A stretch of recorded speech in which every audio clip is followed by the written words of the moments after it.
အားလုံးပဲမင်္ဂလာပါ UNN sharing blog ကနေပြန်လည်ကြိုဆိုလိုက်ပါတယ်အခုဒီဗီဒီယိုမှာကကျောင်းကနေလုံးဝမသင်ပေးတဲ့ knowledge တစ်ခုကို share ပေးမှာဖြစ်ပါတယ်ကျောင်းကနေလုံးဝမသင်ပေးတဲ့အရာဆိုတော့ဘာများဖြစ်မလဲကြည့်လိုက်ကြအောင်နော်မိတ်ဆွေတို့အနေနဲ့ ESBI လို့ဆိုတဲ့symbol လေးတချို့ကြားဖို့နေလိမ့်မယ်။ဟုတ်ပြီဒီအရာတွေကဘာတွေများဖြစ်နေမလဲ။ဒါဆိုရင်ကြည့်လိုက်ကြရအောင်နော်။ E ဆိုတာနံပါတ်1 E ဆိုတော့ employee လို့ခေါ်တယ်။အလုပ်သမားပေါ့။အလုပ်သမားဆိုရင်ကိုယ်တိုင်ပါမယ် U နဲ့ပြီးရင် job ဆိုတဲ့ကိုယ့်ရဲ့အလုပ်ရှိမယ်ပေါ့နော်။ U ရဲ့ job ရဲ့မြောက်လိုက်လို့ရှိရင်ကိုယ့်ရဲ့ income ရမယ်။ U ဆိုတာကိုယ်တိုင်ဖြစ်တဲ့ job ဆိုတာသူများစီမှာလုပ်ရတဲ့အလုပ်တစ်ခုဖြစ်တယ်။အဲ့နှစ်ခုပေါင်းဆက်လိုက်မှကိုယ့်ရဲ့လစဉ်ဝင်ငွေဆိုတာရရှိတယ်ပေါ့နော်အဲ့ဒီမှာကိုယ်တိုင်က100%ပေးဆက်ရတယ်အလုပ်သွားရင်မနေ့9 to 5ဖြစ်နိုင်တယ်ပေါ့နော်9 to 5ဖြစ်နိုင်တဲ့တစ်ခါတလေအချိန်ပိုလဲထိုင်ရတယ် job ကတော့အလုပ်ကတစ်ခုတည်းကိုပဲအချိန်ပေးရတယ်ဒါမှတစ်လဆိုရင်တစ်လ income ရမယ်ပေါ့နော်တေချာတစ်ခုကတော့ you have a job stable ဖြစ်တဲ့ job တစ်ခုရှိမယ်ပေါ့နော်ဒါဆိုရင် time ဆိုတာကိုယ့်အတွက်အချိန်ကပတ်စံမယ်ကိုကအချိန်ပေးနိုင်မှပတ်စံဆိုတာဝင်မယ်ပြီးတော့ no leverage နည်းနည်း leverage ဆိုတာနည်းနည်းလုံးများရဆိုတဲ့ဘောပြောတယ်အဲ့တော့ no leverage ဆိုတော့များလုံးရမယ်ပြီးရင်လစာကတော့natural နဲ့များချင်လည်းများမယ်ပေါ့နော်ဒါကတော့ E ဆိုတဲ့ employee နေရာဖြစ်ပါတယ်နောက်တစ်ခုကတော့ S ပေါ့ S ဆိုတာက self employee ဆိုတာကိုယ်တိုင်ကဝန်ထမ်းကိုယ်တိုင်ကပိုင်ရှင်ပေါ့နော် you own a job ကိုယ်ပိုင်အလုပ်တစ်ခုရှိမယ်ဒီကိုယ်ပိုင်အလုပ်မှာကိုယ်တိုင်ကဝန်ထမ်းဖြစ်တယ်ပြီးရင်ကိုယ်တိုင်ကလည်း owner ဖြစ်တယ်ပေါ့နော်ကိုယ်ပိုင်အလုပ်လုပ်တဲ့သူတွေကိုဆိုလိုတာဖြစ်တယ်အဲ့တော့ time အချိန်ကနေဒေါ်လာတွေပတ်စံရမယ်ပေါ့နော်ကိုပေးလိုက်တဲ့အချိန်တိုင်းပတ်စံရမယ်အချိန်ပေးဆက်ရမယ်အချိန်ပေးနိုင်မှရမယ်ပြီးရင် no leverage အဲ့လိုပဲ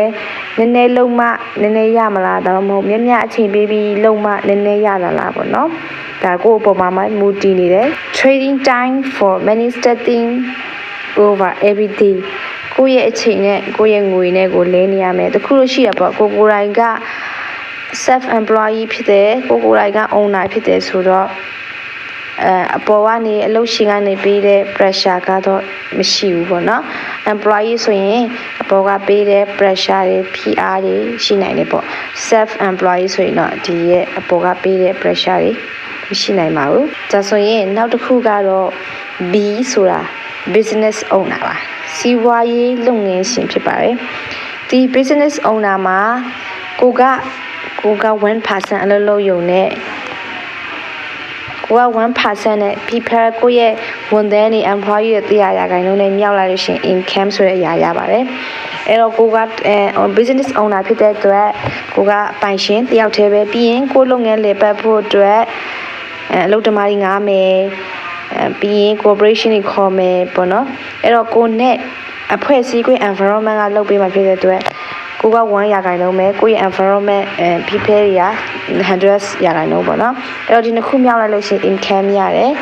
ပြီးလို့ရှိရင်သူရဲ့အားသာချက်ကဘာလဲဆိုရင် you own assistant and people work for you မင်းက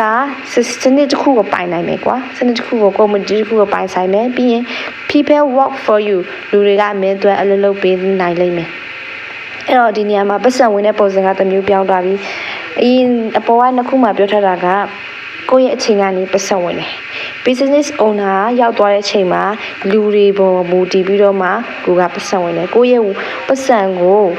ဒီရဲ့ဝန်ထမ်းတွေကပဲရအောင်လုပ်ပေးမှာဖြစ်ပါတယ်အဲ့တော့နောက်တစ်ခုကအာသာချက်နောက်တစ်ခုက leverage နည်းနည်းကိုကနည်းနည်းလုပ်ရုံပဲများရမယ်ကိုအလုပ်ကနည်းနည်းလေးလုပ်ရင်ရပြီဒါပေမဲ့ကိုရဲ့ results ကများရမယ်ဒါကတော့ business owner ဖြစ်ပါတယ်တစ်ခုနောက်ဆုံးတစ်ခုကတော့ I ဖြစ်ပါတယ် I ကရောဘာတွေလာမလဲထပ်ကြည့်ကြရအောင်နော် I ဆိုတာ investor ဆိုရင်းနှီးမြှုပ်နှံသူပေါ့နော်ရင်းနှီးမြှုပ်နှံသူလို့ပြောတဲ့အချိန်မှာ many work for you many ပတ်စံကကိုယ့်အတွက်အလုပ်လုပ်ပေးလိမ့်မယ်အဲ့တော့ဒေါ်လာကိုယ့်ရဲ့ပတ်စံကနေပတ်စံတွေပွားနေမယ်အမြဲဒီပတ်စံကနေပဲပတ်စံပြန်ရမယ် passive income ဆိုတဲ့နေရာကနေပတ်စံရမယ်ပေါ့နော်အဲ့တော့ income not dependent on your presence အဲ့တော့ကိုယ့်ရဲ့ဝင်ငွေကကိုယ့်ရဲ့ပစ္စုပန်ပေါ်မမူတည်နေဘူးဥပမာပြောလိုက်လို့ရှိရင်အရင်တော့ငါကြီးကိုရင်းနှီးမြှုပ်နှံထားတဲ့အရာတွေကအခုချိန်ထိဝင်ငွေရနေတာမျိုးပေါ့နော်ဥပမာဘဏ်မှာအတိုးထဲတယ်ဘဏ်မှာပတ်စံဆွဲဆိုရင်ဘဏ်တိုးရနေတဲ့ပုံစံမျိုးအိမ်ငါထားတယ်ဆိုရင်အဲ့ဒီအိမ်ကနေရနေတဲ့ income မျိုးပေါ့နော်ဒါကို passive income လို့ခေါ်တယ်ဒါကတော့နောက်ဆုံးတစ်ခု investor ဖြစ်ပါတယ်အဲ့တော့ဒီဗီဒီယိုမှာ ESPI လို့ခေါ်တဲ့ concept တစ်ခုကိုသိရှိနားလည်သွားလိမ့်မယ်လို့မျှော်လင့်ပါတယ်အဆုံးထိကြည့်ပေးတဲ့အတွက်ကျေးဇူးတင်ပါတယ်ဘုဒ္ဓတတစုံတရားရလိမ့်မယ်လို့လည်းမျှော်လင့်နေပါတယ်အဲ့တော့နောက်ဗီဒီယိုမှာထပ်တွေ့ပါမယ် bye bye